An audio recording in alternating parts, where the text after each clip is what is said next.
오늘 본회의에서 검찰 수사권 완전 박탈, 이른바 검수완박 법안이 모두 통과되면서 이제 정부의 시간이 됐습니다.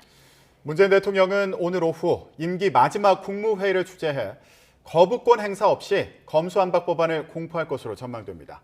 청와대 취재기자 연결해서 자세한 상황 알아보겠습니다. 백종규 기자. 네, 청와대 춘추관입니다.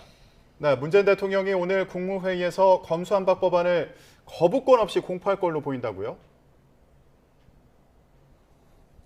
네, 문재인 대통령은 오늘 임기 중 마지막 국무회의를 주재합니다. 이 자리에서 검찰 수사권 완전 박탈, 이른바 검수완박 법안을 공포할 것으로 예상이 됩니다. 국회 본회의가 오전 10시에 열렸기 때문에 국무회의 시간은 이보다 늦어지고 있습니다.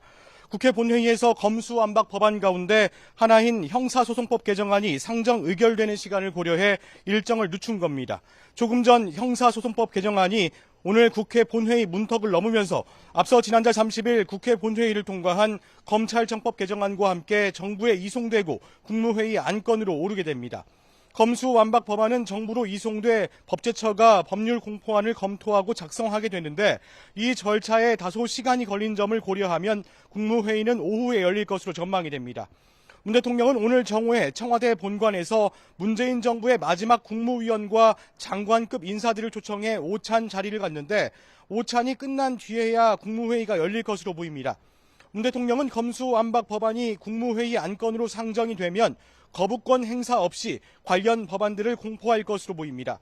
국회 합의 처리라는 문 대통령이 원하던 방식은 아니지만 여야가 합의했던 박병석 국회의장의 중재안에 국민의힘이 입장을 바꿔 갈등이 불거졌기 때문에 문 대통령이 검수완박 법안에 거부권을 행사할 만한 마땅한 이유가 없습니다. 검찰에서는 문 대통령의 거부권 행사에 마지막 기대를 걸고 있지만 검찰의 요청이 받아들여질 가능성은 적어 보입니다. 앞서 지난달 25일 문 대통령은 청와대 출입기자단과의 간담회에서도 박병석 국회의장 중재로 이루어진 여야의 검수완박 합의안에 대해 잘된 것이라고 평가하기도 했습니다. 지금까지 청와대 춘추관에서 YTN 백종규입니다.